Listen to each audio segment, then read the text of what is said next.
Welcome to the Riding in the Weeds podcast, where we tackle life's inevitable challenges, from navigating mountain bike trails to overcoming business hurdles and forging deeper connections with pets and people. It's easy to find yourself tangled in the weeds, but we're here to help with insights and strategies that'll get you out of the weeds. Our goal is to boost your performance in both sports and everyday life by sharing essential skills that we've learned along the way. Through tales of our entrepreneurship journey, thrilling biking adventures, and fostering meaningful relationships, your hosts, Natasha, Lockey, and Ginny, Branden, will guide you on a journey that's not only enjoyable, but also inspiring. Join us to gain confidence that you need to navigate the trails of life. Welcome back to Riding in the Weeds. We are at episode 51. That means we've made it past episode 50. We celebrated big time last week. I hope you were here and joined us for that. Really important, because today we've got a little bit of an ass kicking coming up for you. Today's topic is focus. Now, really, we are all struggling with this one. This one gets us all stuck in the weeds pretty much on a moment-by-moment basis in our day-to-day lives, because the world of marketing, the world of social media, the world around us is designed to distract us. What they really want from you is to scroll. Duolingo wants to keep you learning, which is great, but they keep you focused, but they do it by pretty much distracting you with little prizes and dopamine. So what we're going to dig into is why focus is important, why it is that every single one of us needs to make this a priority, and then really we need to remember that we are working against the flow here. This is not your fault. This is staying focused on your weight goals, staying focused on your fitness goals, staying focused on your work goals. The world that we live in right now is not here to support that. But when we can bring focus into our lives, even just 10% more every single day, the results that we will get and the amount of time we will spend not feeling like we're in the weeds is drastically unproportional to that small change that you can make. So stick with us right to the end, because we've got some really good stuff, but we're going to start out with a little bit of an ass kicking. So hold on tight, and please know that you are awesome. Everything that you do is awesome. You are kicking ass, and just making a very small little change will change everything for you. But stick with us here. We're diving in deep. All right, Ginny, kick us off. Yeah, so I think we've mentioned it before, but we're both working through a book called Deep Work by Cal Newport. And in the book, he quotes, hold on, let me make sure I tell you correctly here, Clifford Nass, who is a late Stanford communications professor. And he did a lot of research about the way that we constantly switch our attention online, the way social media is designed, the way that marketing, commercials, all of those things impact us. And so he says, so we have scales that allow us to divide up people into people who multitask all the time and people who rarely do. And the differences are remarkable. People who multitask all the time can't filter out irrelevancy. They can't manage a working memory. They're chronically distracted.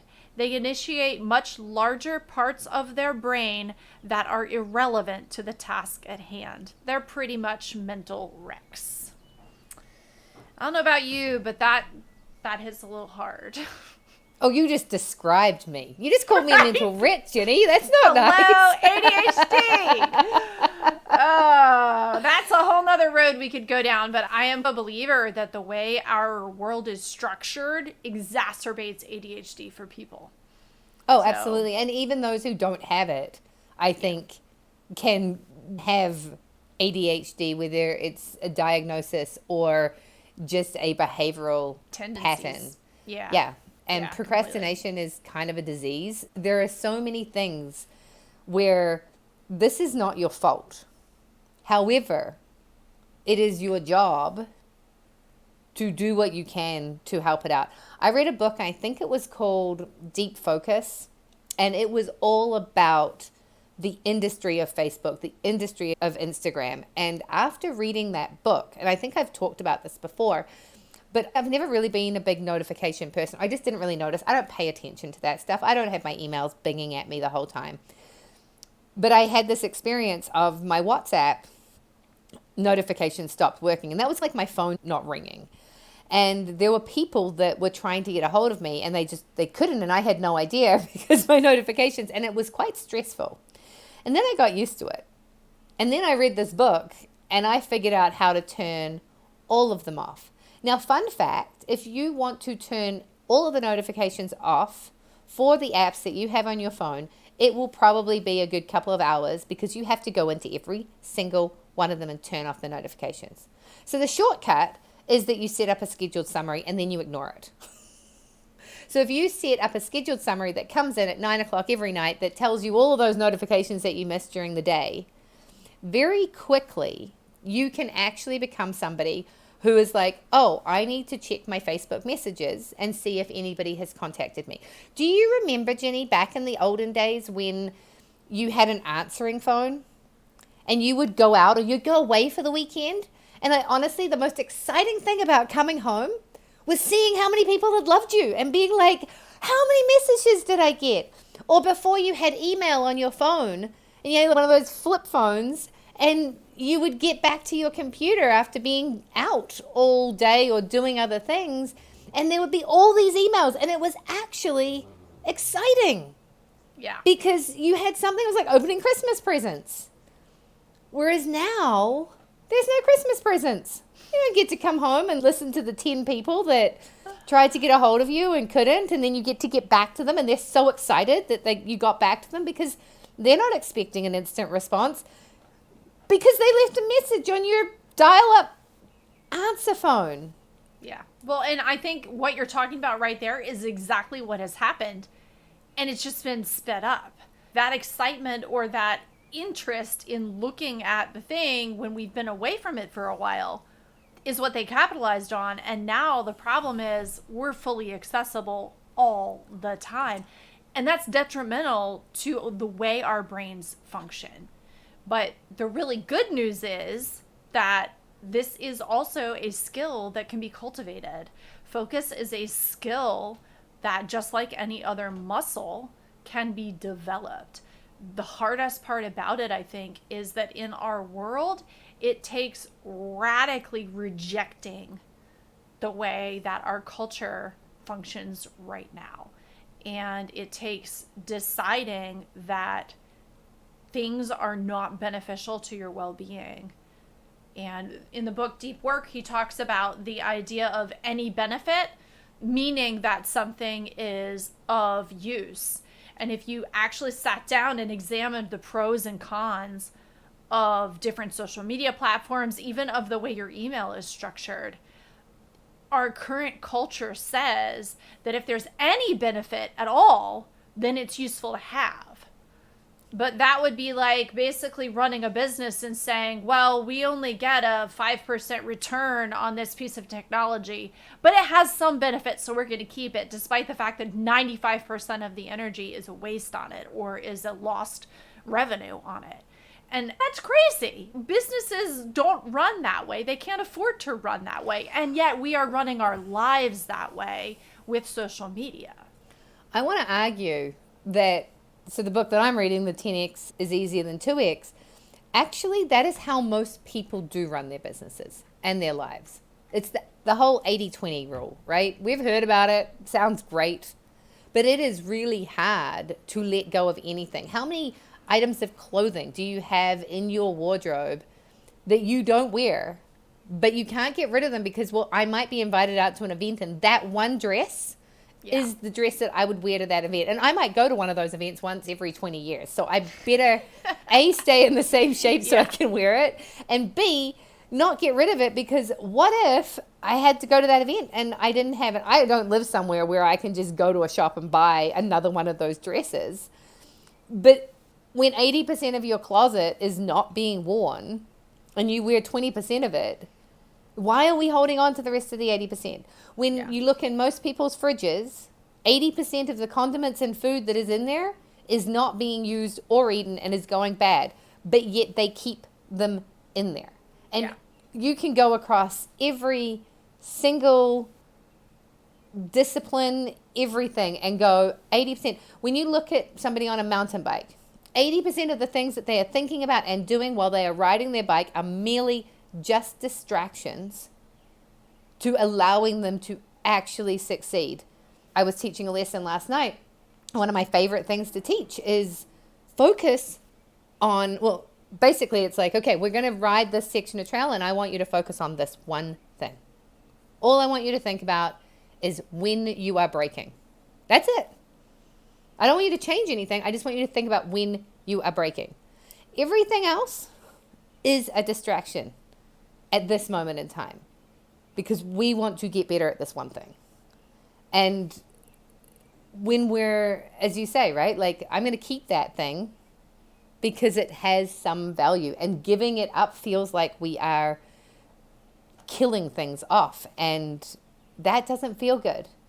And that leads me into the next sort of point here, is that we are dopamine fueled machines, and that is what they play on. Exactly. Why don't we focus? Because that dopamine hit at the end of the day when I say, I did these 3 things, is not in my focus when my phone goes bing and, oh, it's a text message. Oh, there's a Snapchat.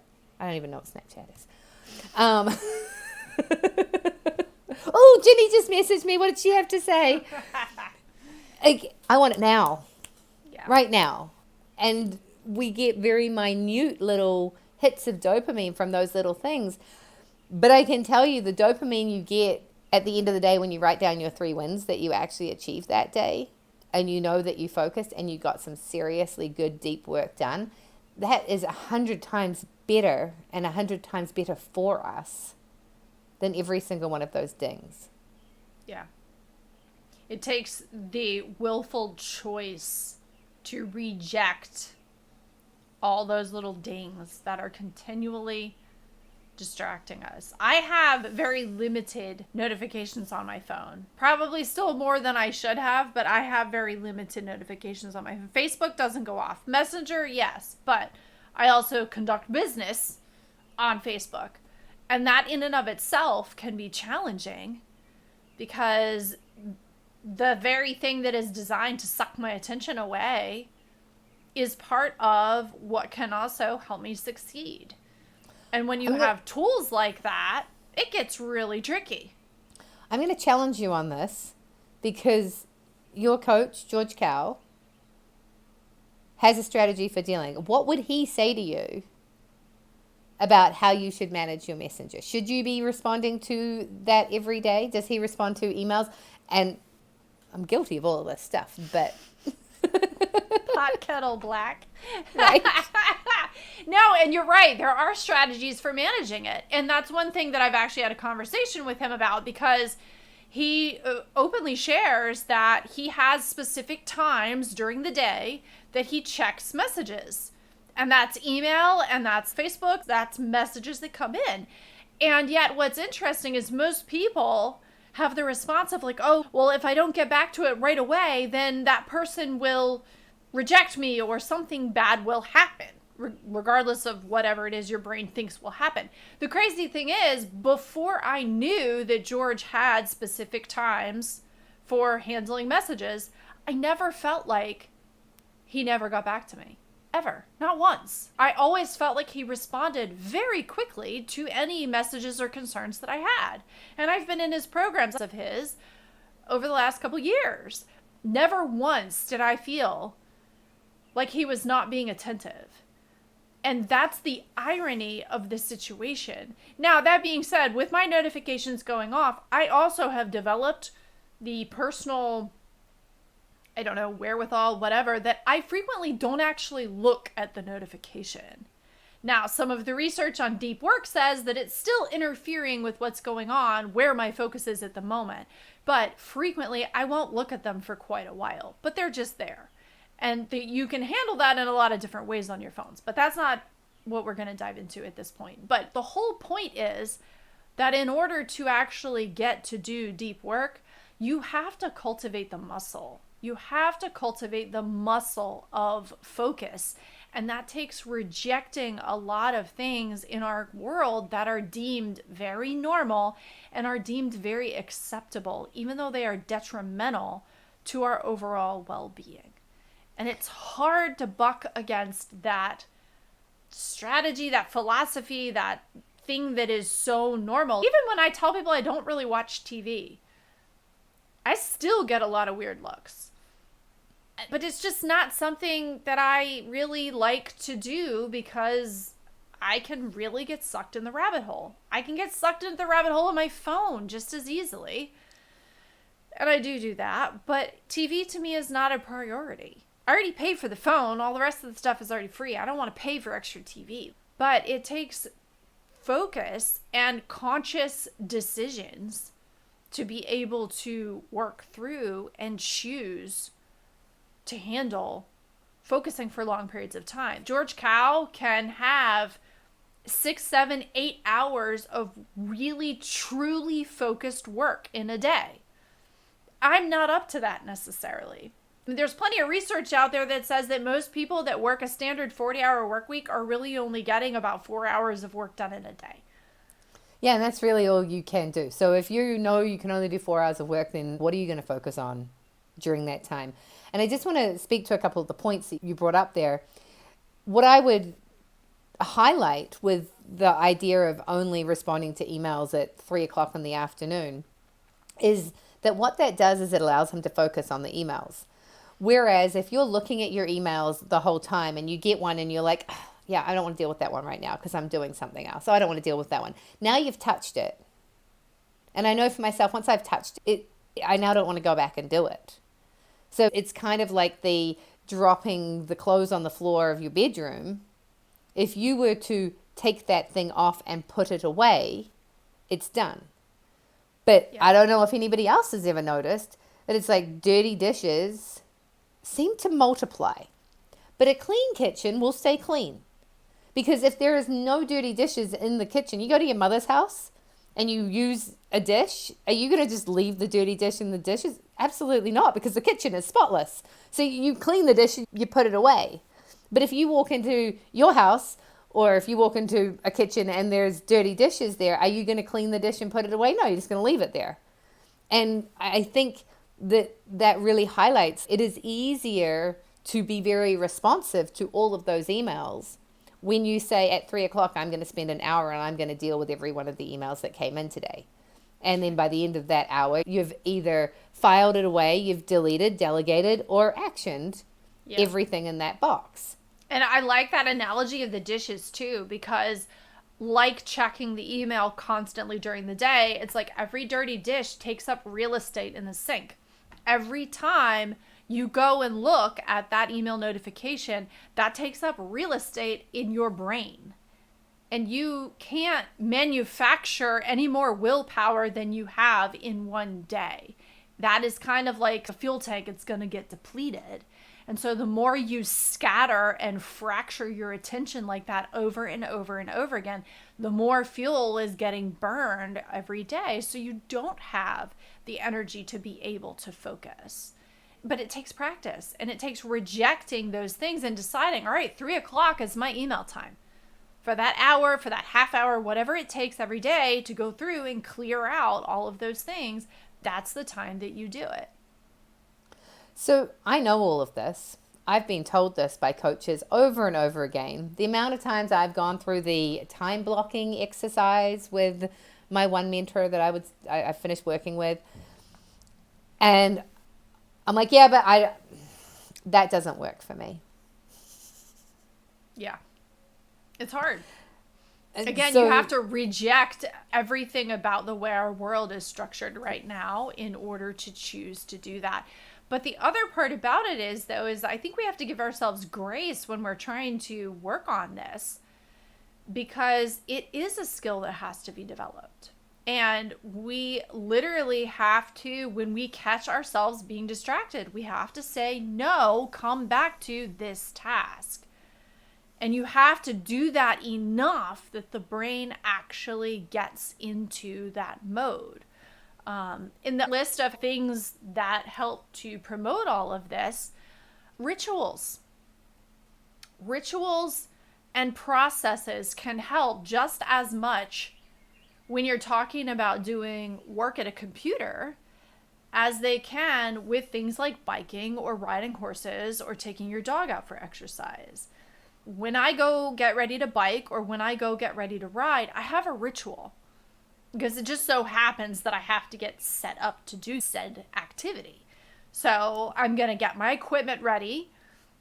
I'm going to get my horse ready or my bike ready. I'm going to make sure I have my proper helmet and my shoes or pants or whatever, my outfit that goes with it. There's a process that I have to go through before I start that activity. You can replicate that at the computer and at work whenever you need the focus by creating a ritual for yourself of a way that you get set up. Do you have all the things you need to be able to complete a work session of X amount of time? If you're talking about working for an hour or 2 hours, do you have a drink? Do you have water? Y'all see me all freaking episodes drinking my water. Do you have your drink next to you? Do you have some food for munchies next to you if you get hungry? Some nuts or something for brain power? Do you need to schedule in a little bit of a bathroom break to give yourself time to get up and move around? Do you even need to schedule a break to move a little bit? Or do you need to move before you start sitting down? Do you need to do 15 minutes of yoga or stretching or movement before you sit down at the desk so that your body can focus? But again, that takes a conscious effort to develop that ritual. And I think it's a lot harder when we're talking about stuff that's at a desk than it is for going out on a bike ride or going out on a horse ride. Like, those are easy. I don't know. I think it's actually all in the same bucket. And what comes to me is that it then becomes a habit. On everything you're talking about, I'm like, I don't have a ritual for going biking. Well, yeah, I do. I change into my bike clothes, put my shoes on. Sometimes it's one sock and one shoe at a time. Sometimes. Here's a fun, like, total distraction for you. Do you put your sock on and then the shoe? Or do you put both socks on and then both shoes? I actually discovered the other day, because it sounds very weird to me to think of one sock, one shoe, one sock, one shoe. But I realized I will do socks, then shoes if I am sitting. If I am standing, I will do one sock, one shoe, one sock, one shoe. Which is logical, because you got to, like, put your foot down. Because I already got my foot in the air, right? So, yeah. So there are rituals. They exist. They exist. And it's funny when someone points something out and you're like, how do I put my shoes on? I never really thought about how I put my shoes on. But anyway, I get my bike, I put my helmet on, I do my things. And I obviously have rituals, because as soon as I start them, my dog is like, we're going for a bike ride? I'm like, yes. No, you're not coming for this one, buddy. If you want to know what rituals you have, check your pets. Right? Because they will tell you in an instant whether or not something is a ritual or a habit. And he knows when I'm coming to sit down at my desk. He literally will see me doing things, and he comes under the desk and or table or whatever and sits at my feet. And so when it comes into mountain biking, again, in my lesson last night, one of the things I always tell people is that how you do anything is how you do everything.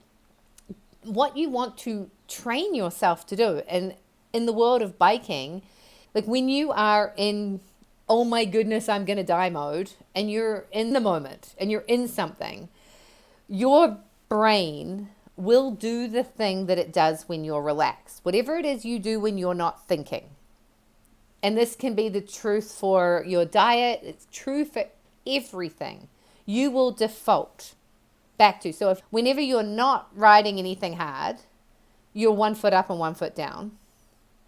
And then when you're riding hard stuff, you go level pedals and you get into your good body position. And then as soon as it's not important, you go back to riding it 1 foot up and 1 foot down, and you're sitting on your seat and you're not engaged. What is going to happen when you do not have enough mental space to think about what needs to happen? Are you going to go into level pedals? Are you going to go into 1 foot up and 1 foot down? You will default to the thing that you do when you're not thinking about it. So what you've got to do is create the habits that are the right things, so that when you are in that mode of unable to think, you're going to instantly go to level pedals, because that's how you ride your bike. And I got this one time, we were fasting on Mondays. And I remember not eating, wasn't really thinking about it. I was doing other stuff. And then I sat down at my computer and I started doing emails. And I literally found myself a moment later standing with the fridge open, looking in the fridge. And I was like, how did I get here? My default habit when I go to do something in my computer that I don't want to do was to get up and go and find a snack. Nice. And I found that out by the fact I wasn't eating, and it was not a problem. Yeah. Until that moment where I literally defaulted. Whether you're on your bike, whether you're in your workout program, doesn't really matter what you're doing. Pay attention to the things you do when you're not paying attention. And that is where, if you can start to, I got to get into my emails and then suddenly I'm on Facebook. Yeah. Right? Or I'm in the middle of a conversation with my husband and I suddenly pick up my phone and start scrolling at it. Like, pay attention to what you are doing when you're not paying attention. Yeah. And right there you will start to be able to rewire those little habits. Yeah. I think one of the biggest challenges is resisting those temptations when we have defaulted to them without thinking. Like, you didn't even think about the fact that you literally found yourself standing in front of the refrigerator.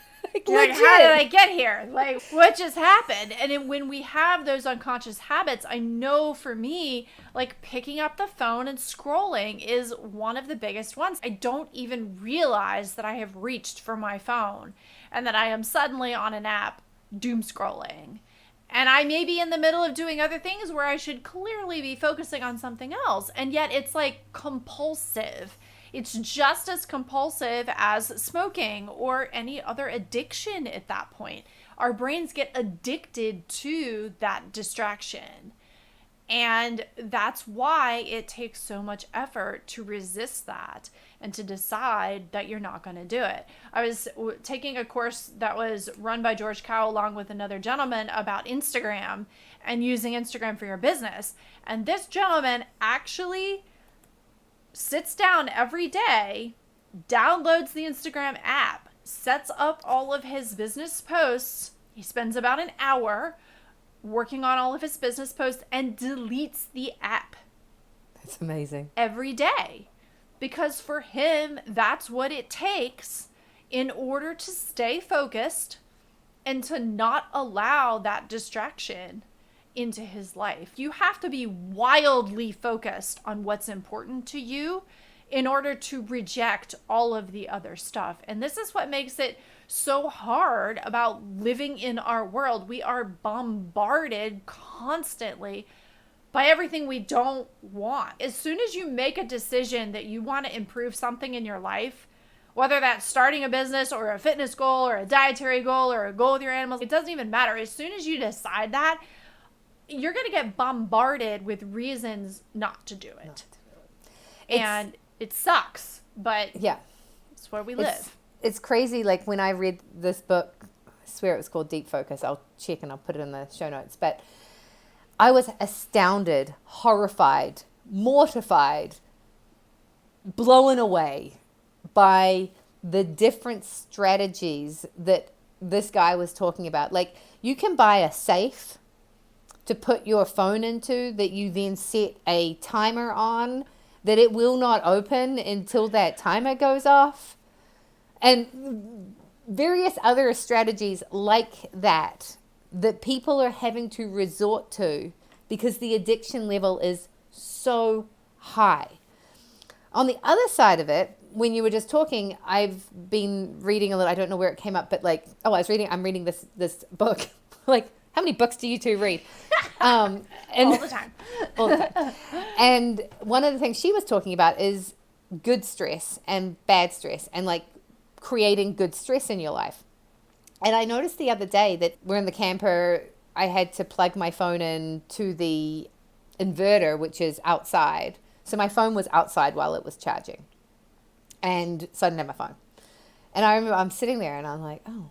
So I pick up the book and I start reading because I don't have my phone. I can't scroll. I'm like, what do I do with myself? Right? Dishes are done. So I did them. Didn't have a phone. But just putting my phone outside to charge actually created good stress. And then my husband and I went to have dinner, and he put the dinner down on the table, and I've gotten into the bad habit of that's when we watch a TV show. And we only get to watch one because that's all that's allowed in our life. And quite often it's the time I can get him to watch a show is when we're sitting there having dinner. Now, I was raised in a family where you don't watch TV when you're eating. So it's actually very much against my upbringing, and I feel naughty when I do it. And I brought the computer halfway to the table, and then I put it down, and I was like, you know what? We don't need this. And I sat and did not watch the TV while we were eating. And again, I noticed that just by not doing that behavior, it's creating good stress because you're adjusting something. You're changing a pathway slightly. And every time you do that, you're actually opening up your resistance. You're opening up your bounce factor. You're opening up your ability to actually manage change. So all that to say, everything that Ginny said is actually amazing because when you make a little difference, you are creating good stress. I stopped drinking for no real reason other than I wanted to spend my money on something else. But just in choosing to do that, I created good stress. When we decided not to eat on Mondays for 6 weeks, we created good stress around just doing something different. And I've noticed that I'm actually really good at doing that stuff. I can make a rule and then I can stick to it because I have done that so many times in my life. And I like to think of myself as somebody who, once I decide I'm going to do something, I go ahead and do it. So I'm quite specific about the things that I say I'm going to do because sometimes I'm not going to tell you that I'm going to go running every day because I actually don't want to right now. Yeah. Got to be realistic.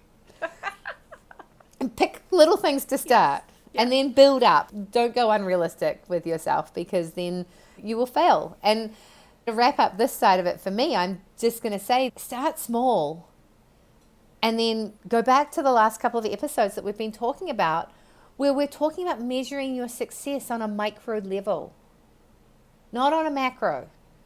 It's not about what you succeeded in this week. It's what you succeeded in this hour.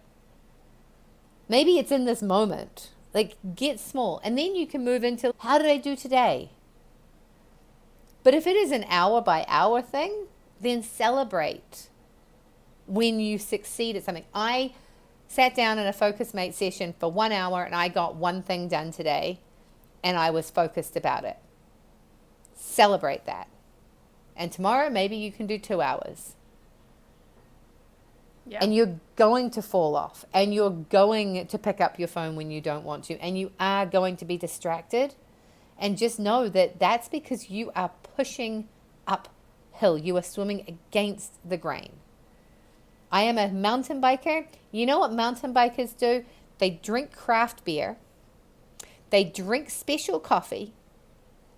They eat burgers. Not all of them. But you can watch a video on how to be a mountain biker. And they wear special clothes. And they do all these things. And I don't drink anymore. I don't like beer. I have never liked coffee. I'm like, I don't think I can't be a mountain bike coach. Can't check all the boxes. I am so not a mountain biker. The only part about me that's a mountain biker is that I actually really love to mountain bike. And I love being out on the trails. And I'm just going to make that good enough. But apparently society says there's a whole lot of other things that I'm supposed to do in order to qualify. That's hilarious. Yeah, and I think that's what's important is the first step is to recognize where your focus is going. And if you find that it's going to something like your phone, something that is addictive, it is going to take very specific steps in order for you to be able to change, to find the focus to cultivate from there. You have some options. You can go the baby step route and build on tiny bits of time over and over and over again to build up longer and longer, or you can go cold turkey. The challenge that I see really with either way, but more so with cold turkey, is what are you filling in that gap with? And if you're filling in the gap with something that is equally unhealthy, then that's not useful at all. So just be present and conscious with the decision. But the other tool that is in your tool bag is to look at something that you already do well. If you're a biker or a horseback rider or have time with your pets, take that time and build on that, because you've already got something. If you're picking up your phone while you're riding bikes or horses, it's probably not a good idea. It's probably a safety issue. I have a scar on my knee that was 6 stitches because it was early on in my business and I didn't want to pay for the long distance phone plan. So every time the phone rang, I had to answer it because people were calling me from the States and I didn't want to miss their call because I couldn't call them back. And so my phone rang and I'm riding along a trail and I was doing just fine until the trail suddenly got narrower and I'm on the phone and I couldn't grab my brake and I went off into the bushes and ended up with... So legit, don't mix that stuff. You can't drive with your phone. You shouldn't ride a bike with your phone. Yeah. These rules are fairly standard across the board. Yeah. But take those places where you're already succeeding and build on that. And if you know you can do it in that context, there's no reason that you can't do it in other places in your life. If you know you're successful there, it's possible. And that's what you need to keep going back to when you're sitting down at the computer preparing for whatever work you're trying to do. You know you can do it over there. You can do it on the bike. You can do it on the horse. So remember that when the urge starts hitting, when you're sitting somewhere else, when the urge to be distracted starts creeping in, and choose to stay present and stay focused on what you're doing. It's a practice skill. And it's unfortunate that our world is so designed right now to fracture our focus so readily. But that is where we are. I think that's why you see more people that are rejecting and doing extreme things in order to be able to do their jobs well or do whatever their craft is and do it well. A lot of writers and different people like that will frequently take time and go somewhere far away where there are no distractions in order to get work done. And that is also another practice that's not outside of the realm of possibility, but it also takes being able to pick yourself up and go somewhere else in order to do it. Taking a sabbatical and going off somewhere different to work, even if it's not necessarily disconnecting off grid, but going somewhere different can help promote a different kind of focus. Even working in a different room in your house or a different space can help change the situation enough to reset your body so that you aren't being as distracted. But there's a lot of strategies out there, and there's a ton of research and information available online. I got deep work from the library, so it's available out there if you want to explore those things. But it's worthwhile, I think, because the fractured attention is not doing any of us any favors in the long run. And I want to be able to ride my bike, and I want to be able to ride my horse, and I want to be able to do those things and feel good about it for a long time, like hours at a time, and not worry about my phone and not worry about all those other distractions. What I want to say from all of that is that the opportunity that is presented to us in our day and age is it's actually very easy to be extraordinary. Because if you can be one of the small percentage of people that is able to focus, then you can be extraordinary. And it's not actually that hard because everybody else is doing the easy thing. And if you just start to make those small steps, people around you will be like, whoa, what are you doing?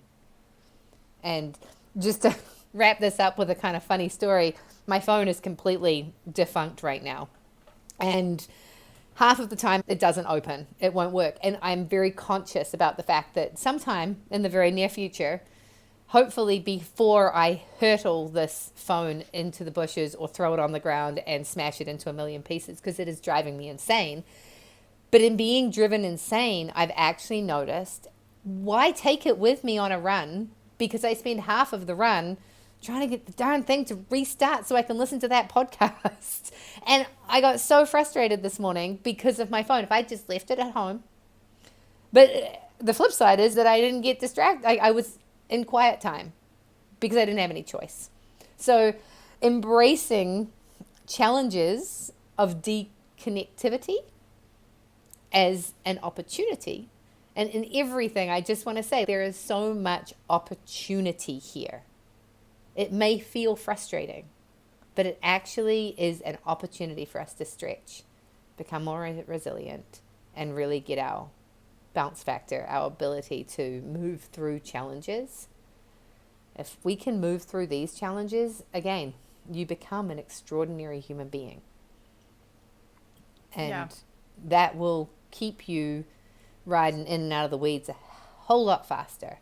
And also, everything that Ginny was saying about translating things that you do well, that is literally why we are here. It is why we are having these conversations, is because what we see so often is the successes and the challenges that we see when we're working with mountain bikers, when we're running our businesses, when Ginny's working with the animal communication and the horses, and everything that we do in our passion comes back. We use all of those strategies to work through the challenges that come up in other areas of our lives. And that's exactly why we're here. And, I'm a performance life coach, mountain bike coach.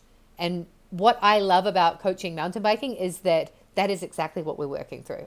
And it's not so much the discipline of mountain biking. It is more the fact that we are increasing our performance. We're seeing places where we thrive. We're coming across challenges, and we're having to use our mental strength and power to move through them and get to the other side. And when we can do it when we're out doing something fun, it makes it a lot easier for us to be able to do it when we're doing things that aren't as fun, when we're doing life. And I could do a whole podcast on all of that stuff. But I am looking at the time, and I'm going to wrap this up. On my side anyway, I am Natasha Lockey. I just told you what I do. You can find me at Betty Go Hard, and on LinkedIn at Facebook at Natasha Lockey, writingintheweeds.com, or you can find Writing in the Weeds on Instagram and Facebook with the same handle. Last words from you, Ginny, and how do we find you? Yeah, I'm Ginny Branden. I'm an animal communicator and energy healer for animals and their people too. If you are struggling with your relationship with your pets, then let me know, and we can talk about ways to help develop some more focus and connection between the two of you to get back to harmony.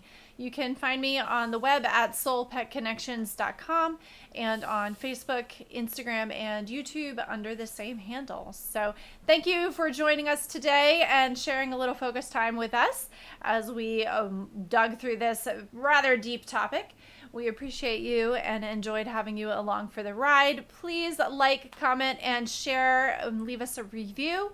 We would love to have your feedback, and we look forward to seeing you next time. Thank you so much. You all have a fabulous day. We love you. We celebrate you, and you are doing a great job.